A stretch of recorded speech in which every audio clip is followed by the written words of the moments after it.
Саламатсыздар урматтуу Москва шаарындагы мекендештер жана ошондой эле жалпы кыргыз элим. Сиздер менен кайрадан эле Москабар жана Тез базар KG YouTube каналы. Өзүңүздөр билгендей эле бул жерде дайыма элге керектүү маалыматтардын баарын чыгарып турабыз. Мындан бир ай алдын сиздерге Гүлнара эженин кызматтарын сиздерге сунуштаганбыз. Ал ипотека боюнча айтып берген, анан эң ыңгайлуу квартиралар тууралуу айтып берген, эң арзан жана сапаттуу квартиралар тууралуу жана азыркы учурда кайсыл банктар сиздерге арзан берет, ошол тууралуу айта кеткен эле. Мындан алдыңкы чыгарылышта Гүлнур эжеге биз интервью алып кеткен элек, анда комментарияда өтө көп суроолор болгон биздин мекендештерге. Ошолго суроолорго жооп алганы азыр биз Гүлнур эженин алдына келдик. Саламатсызбы?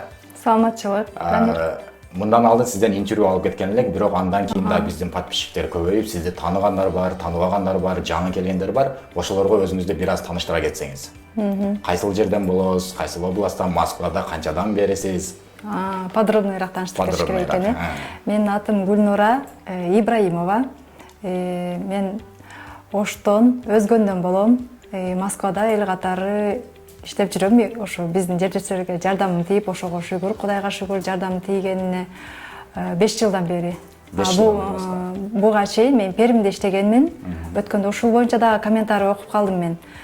Кандайча эле 10 жылда, анан 10 жылда Елена менен тааныш дегендей. Елена менен да 10 жылда, 5 жылдан бери иштешем, но мен Пермде жашаганмын. Татьяна менен азыр тааныштырып кетем еще раз. Ошол комментарияларга эле жооп бере кетейин деп атам да, сразу элечи.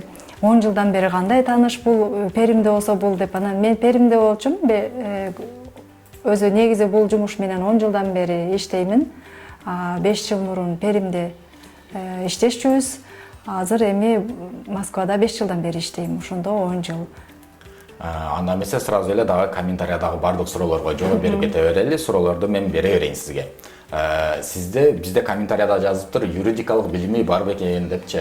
Анан өзү негизи документке байланыштуубу сиздердин жумушуңузда? Сөзсүз юридикалык образование болбосо мен именно бул сферада иштеш оңой болбойт го деп ойлойм да.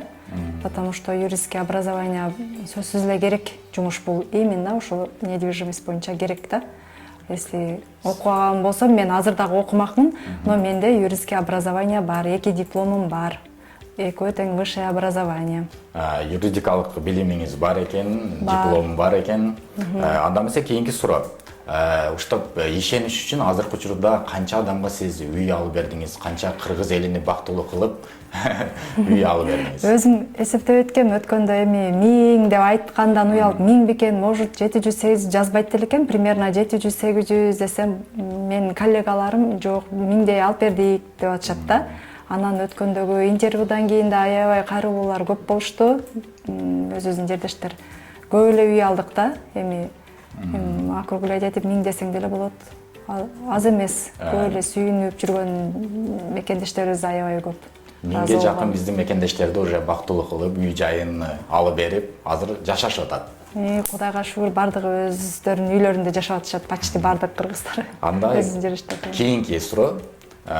Сиздердин комиссияңыздар кандай болуп калат? Көпчүлүгү баягы кирайт этип кеткендер бар, алданып калгандар бар да. Сиздердин услугаңыздар кандай болуп калат? Мен негизи эле ушул Москвага келгениме 5 жыл болду деп атпаймынбы? 5 жыл мурун баштаганмын без аванс элечи. Аванс дагы албай эле. Эми мен жаңы эле келдим, мени ким тааныйт, мага ишенгенден коркот да деп ошондой ой менен одобрение алып берип, андан кийин сделкасын до конца проводить этип, сделкага чыгып, анан акчасын алчумун да. Биринчи одобрение алып 50% комиссиямды, андан кийин сделкага барганда 50% только по факту иштечүмүн. Анан ошол боюнча 5 жылдын ичинде ошого үйрөнүп калдым. Өзүм деле аванс почему-то албайм да, дагы деле по факту эле иштейм. Ошон үчүн менде рекомендация менен биздин компанияга өтө көпчүлүк кайрылат. Только рекомендация мененчи. Мен чындап эле өткөндө дагы айттым го, реклама кылчу эмесмин депчи. Ошон үчүн рекомендация менен көп адам келген үчүн дагы реклама кылчу эмесмин, Кудайга шүгүр жетиштүү эле болчу да. Реклама алган себеби деле ушул жерде кичине айта кетейин. Мурда 10 жыл мурун алган сим картам бар болчу. Колдон эле көчөдөн алганчы. Анан ошол сим картам блокировка болуп калып, ал бирөөнүн атында болчу да. WhatsApp'та чыгып кетип, канча контакттар жоголуп, уже все иштебей калып, айла жок. Анан кийин реклама кылып, мени издегендер көп деп реклама кылдырган боюнча анан что-то интервьюга үйрөнүп калдым окшойт деп интервью жабып калды окшойт, дагы бир интервью болуп коелу депчи. А так реклама кылчу эмесмин. Сенин канчалык ишеничтүү дегениңе дагы жооп. Бул жерде по факту алып аткандан кийин адамдар коркпой деле койсо болот да. Алар по сути эч нерсе жоготушпайт да. Даже 20 000 аванс албагандан кийин неден коркушат? Одобрение алып берип туруп, жумушубузду кылып туруп, анан кийин комиссиябыздын жарымын алып атсак, уже бир этап бүттү да.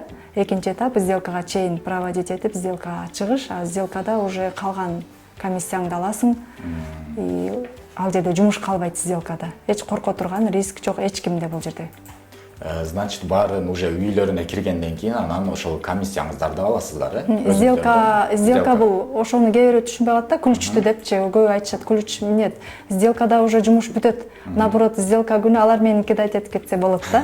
Спокойно өздөрү прямой күлүштү алып кетип калса деле болот да. Андай жок. Сделкада уже сиздердин комиссияңыздар канча болуп калат? Комиссиябыз индивидуально. Если новостройкадан алса бекер десе дагы болот. Анан кээ бир ситуацияларда нет, бекер болбой турган жерлери бар. И вторичка, первоначальный взносу жок. Индивидуально ар бир клиент менен. Кээ бир клиенттерге өзүң жардам бергиң келет, арзан кылып элечи. Ситуациясындай түшүндүрүп айтып берсе, баягы боор ачып десең деле башкача болса керек, бирок баары эмгектен түшөт. Москвада боор ачып турган деле адам жок, боор ачып турган адам үй албайт болуш керек. Просто мындай ситуациясын туура түшүндүрсө, ага уступкага барып, навстречу барып эле арзаныраак деле кылып бере беребиз. Биздин мекендештерден кандай документтер керек? Самое главное, кредитная история бузулбаган болсо, официальный жумушу болсо, первоначальный взносу барбы, жокпу, ал кыйынчылык жаратпайт, жөн эле алып бере берсе болот. Самое главное ушу официальный жумуш болсо, кредитный историясы бузулбаган болсо эле калганын өзүбүз алып кетебиз. Эгер кредитный историясы бузулган болсо, жардам бере аласыздарбы же? Да, жардам бере алабыз. Аны менен азыр тааныштырам. Ипотечный брокерим бар. Историясын оңдоп алып бере алат. Эми өтө бузулуп калган болсо, ситуациядан зависит этет. Банкротство болгон болсо, например, вообще болбойт. Ал жөнүндө подробныйраак ипотечный брокерим айтып берет. Кайсыл банктар менен иштешесиздер? Банк деле тандабайбыз, баары менен эле иштешебиз. Баардыгы менен эле. Азыр ушул жерден айта кетейин, банктар менен десең эстеп кеттим. Азыр болушунча жаңы жылга чейин эртерээк кайрылыңыздар жерлештер. Жаңы жылга чейин дагы процентный ставка көтөрүлөт. Дагы первоначальный взносты көтөрүшөт. 20% сурап аткандар 50-30 сурашат, кыйыныраак болот. Жаңы жылдан кийин көп эле нерсе өзгөрөт. Ошон үчүн жаңы жылга чейин сделкага чыгып алып калганга аракет кылыңыздар, дагы шанс бар.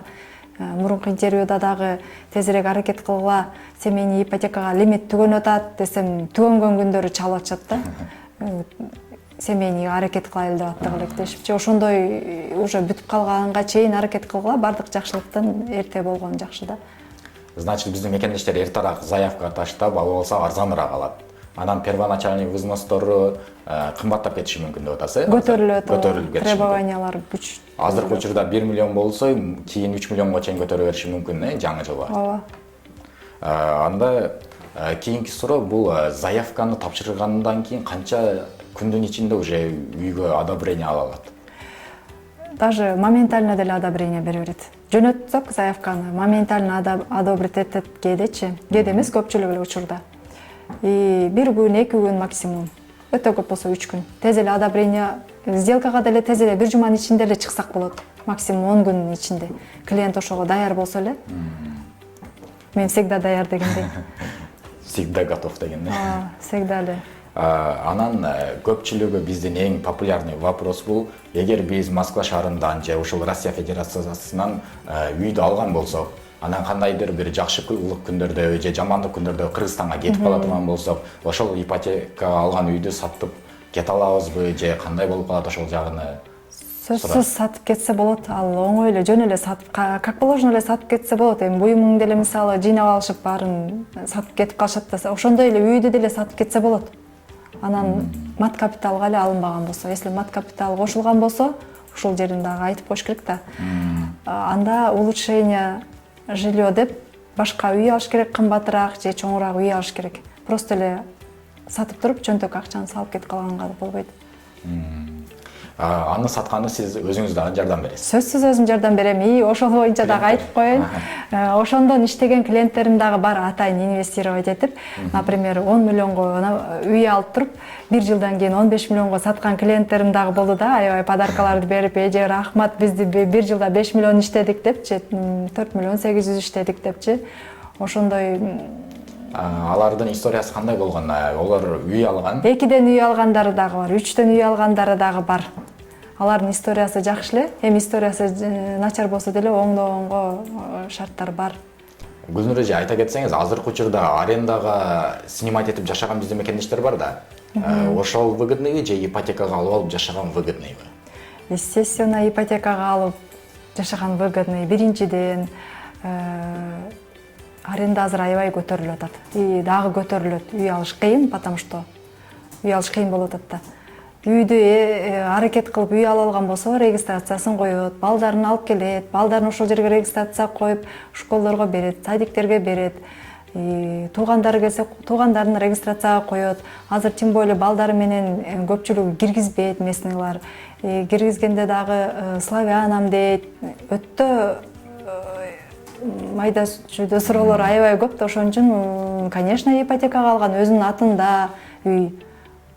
Эгер үйдү ипотекага алыш эгер кыйындаган болсо, значит, баягы арендага алып жашаганда кымбаттайт да? Аренда уже кымбаттап атат. Аябай кымбаттады, эми дагы кымбаттайт. Не дегенде үй алыш кыйын болуп атпайбы? Үй зато ар жактан келген адамдар көп, мигранттар көп, областьтардан келген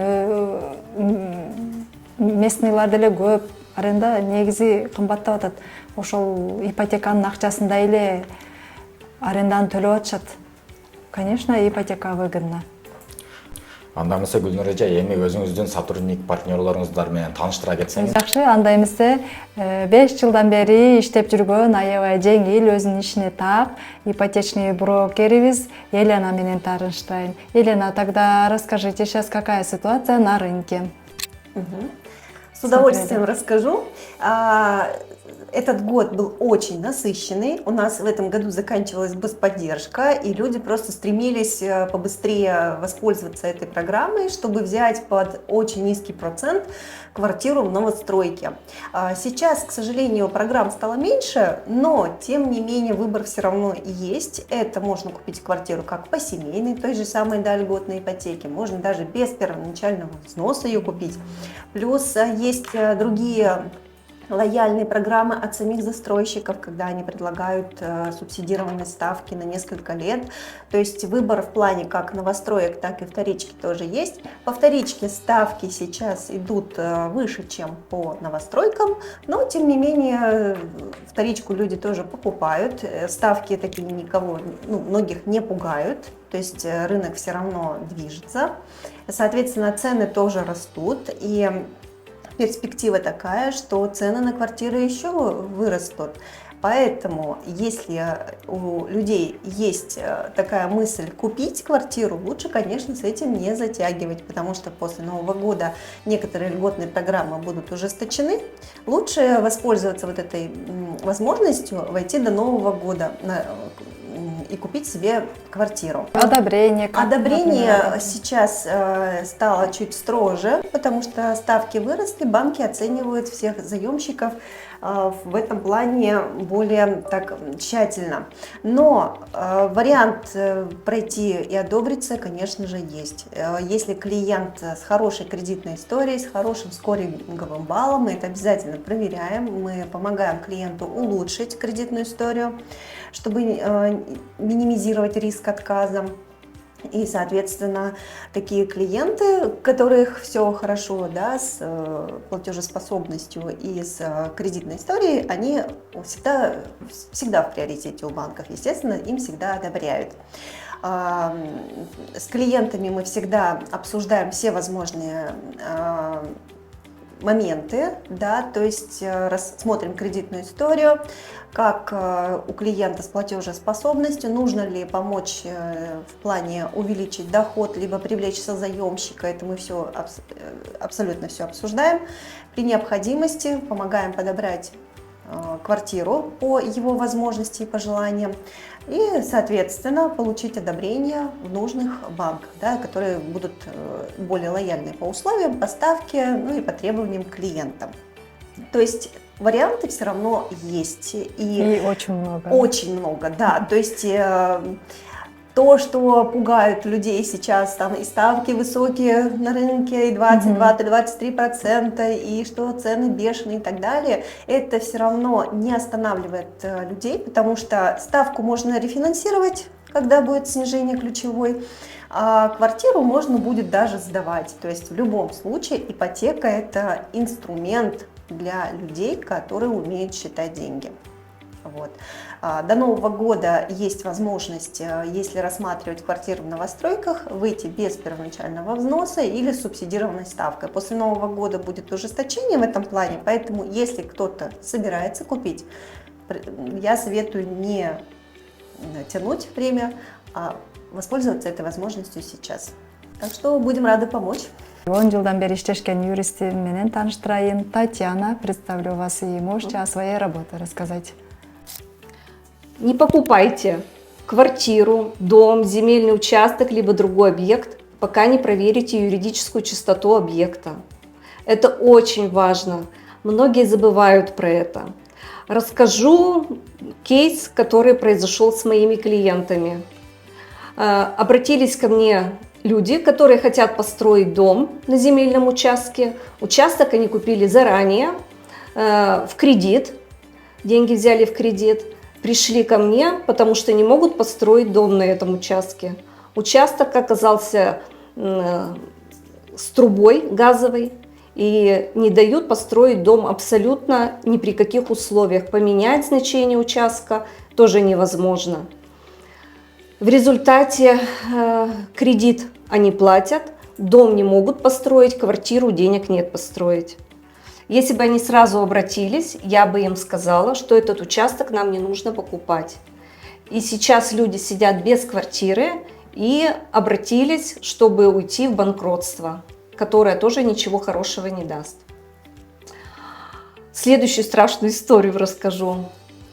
Обратился ко мне клиент, который в прошлом году продал дом, дом-коттедж. И в этом году ему пришли налоги на 350 тысяч, которые не должны были прийти. Когда я разобралась, оказалось, что нужно было просто правильно составить документы. Не будем вникать, что там сейчас было, но эти налоги можно было не платить. А в этом году он их заплатит, потому что уже обратно ничего не сделать. Так что все проверяйте. Обращайтесь к специалисту, который это понимает. Никогда не экономьте на этой услуге, потому что она вам потом выйдет очень плохо, то есть очень много заплатите. И хотела рассказать, всем, наверное, очень интересно, какие будут тренды в 2024-2025 году. Но это 3 основных тренда. Это, жилье, это понятно, когда человеку нужно купить жилье свое. Следующие идут у нас инвестиционная недвижимость, доходная недвижимость и, конечно, загородная недвижимость. Обращайтесь к нам за загородной недвижимостью, мы вам поможем купить участок и найти хороших подрядчиков, которые построят вам дом на этом земельном участке. Мынакей анда биздин команда менен таанышып алдыңыздар, кайрылсаңыздар болот, коркпой, өзүңөрдүн каалаган үйүңөрдү, жер үйүңөрдү, квартираларыңарды алып бергенге аракет кылабыз, баардык каприздериңерди көтөргөнгө аракет кылабыз. Кайрылсаңыздар болот, силерди күтөбүз. Анда эмесе, урматтуу мекендештер, ушу менен биз өзүбүздүн интервьюну жыйынтыктайбыз. Өзүңүздөр билгендей эле өзүңүздөрдүн сурооңуздарга жооп алдыңыздар деп ойлойм. Эгер кандайдыр бир суроолоруңуздар калып кеткен болсо, комментарияга жазып берсеңиздер болот. Ошол суроого дагы комментариядан жооп алсаңыздар болот. Бул офис болгону Москванын ортосунда, Кузнецкий мост метросунда жайгашкан. Биринчи выходтан чыкканда эле 2-3 мүнөттүн ичинде сиздер офиске жетесиздер. Номерлер тууралуу толугураак маалымат алуу үчүн Экранда көрсөтүлгөн номерлерге байланышсаңыздар болот. Адрестери да экранда көрсөтүлгөн. Анда эмесе баарыңыздарга ийгилик, лайктан басып катталып достор менен бөлүшкөндү унутпаңыздар. Москвада мекендештер, документ жок кыйналсаңыздар, регистрация бүтүп калса же өтүп кетсе же жоготуп алсаңыз, миграционканы жаңылатыш керек болсо, чек арага коркпой чыгып келейин десеңиз, баягы эле Москвадагы хит болгон Мухиддин ажы кызматта. Өзү до конца айдайт, ашыкча акча албайт, документке жардам берип турлайт, даже кыйналган мекендештерди бекер ташыйт. Мухиддинге Москвардан деп чалсаңыз, по-братски жылуу жумшак барып келесиз.